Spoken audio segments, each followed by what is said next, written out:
ठाकरे और राज ठाकरे हुए एक, पर मीरा भाईंदर में महायुति गठबंधन पर सस्पेंस, नेताओं में बेचैनी, क्या करें।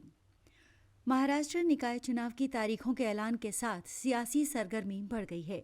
मुंबई, ठाणे, कल्याण, डोंबिवली, मीरा भाईंदर, पुणे और नासिक जैसे प्रमुख शहरों में नगर निगम चुनावों के लिए राज ठाकरे और उद्धव ठाकरे एक हो गए हैं, लेकिन महायुति में गठबंधन का सस्पेंस अब भी बरकरार है।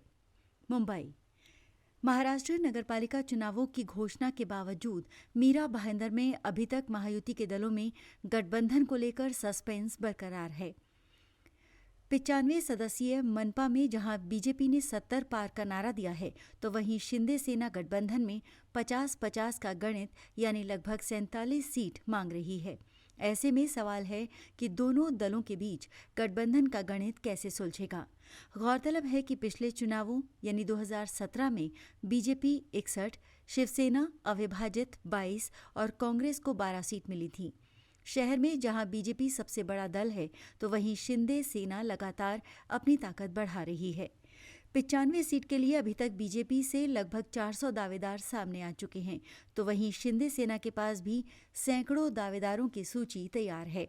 अगर दोनों दलों के बीच गठबंधन होता है, तो लगभग 500 से अधिक दावेदार अथवा इच्छुक नाराज होंगे और इस नाराजगी के बगावत में बदलने की आशंका को नकारा नहीं जा सकता है। ऐसे भी दोनों दलों के सामने गठबंधन और बगावत के गणित को सुलझाने का दबाव है। विधायक नरेंद्र मेहता के नेतृत्व में बीजेपी ने 2017 के मनपा चुनावों में 61 सीटों पर जीत हासिल की थी, लेकिन इस बार बीजेपी की ताकत ही उसकी कमजोरी भी बन सकती है। 95 सीट के लिए 400 से अधिक लोगों की दावेदारी ने बगावत की आशंका को बढ़ा दिया है। ऐसे में बगावत करने वालों से होने वाले नुकसान और अपने पुराने रिकॉर्ड को बचाने का दबाव बीजेपी पर होगा। मनपा के चुनाव लगभग 9 सालों बाद हो रहे हैं, इसलिए इस बार चुनावी माहौल उत्साहजनक है। टिकट पाने की होड़ तेज हो गई है और हर दल में दावेदारों की संख्या बढ़ी है। हालांकि दलों की आंतरिक राजनीति और गठबंधन की मजबूरियां कई इच्छुक उम्मीदवारों को निराश कर सकती हैं। टिकट न मिलने से नाराज कई नेता और कार्यकर्ता निर्दलीय मैदान में उतर सकते हैं। इसका सीधा असर दलों के पारंपरिक वोट बैंक पर पड़ने की संभावना है।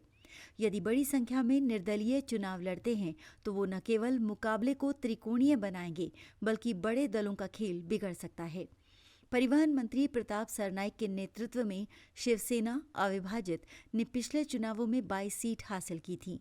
विगत वर्षों में सरनाइक के नेतृत्व में शिवसेना का जनाधार और ताकत दोनों बढ़ी हैं। कुल मिलाकर शिंदे सेना के बाद अपनी सीटों की संख्या को बढ़ाने का अवसर है और सरनाइक इस अवसर को किसी भी कीमत पर छोड़ना नहीं चाहेंगे। विगत वर्षों में सरनाइक के नेतृत्व में शिवसेना का जनाधार और ताकत दोनों बढ़ी हैं। कुल मिलाकर शिंदे सेना के बाद अपनी सीटों की संख्या को बढ़ाने का अवसर है और सरनाइक इस अवसर को किसी भी कीमत पर छोड़ना नहीं चाहेंगे। अगर आपको हमारी वीडियो अच्छी लगी हो तो वीडियो को लाइक करें और चैनल को सब्सक्राइब करें और ताज़ा खबरों के लिए जुड़े रहिए मुंबई हलचल के साथ।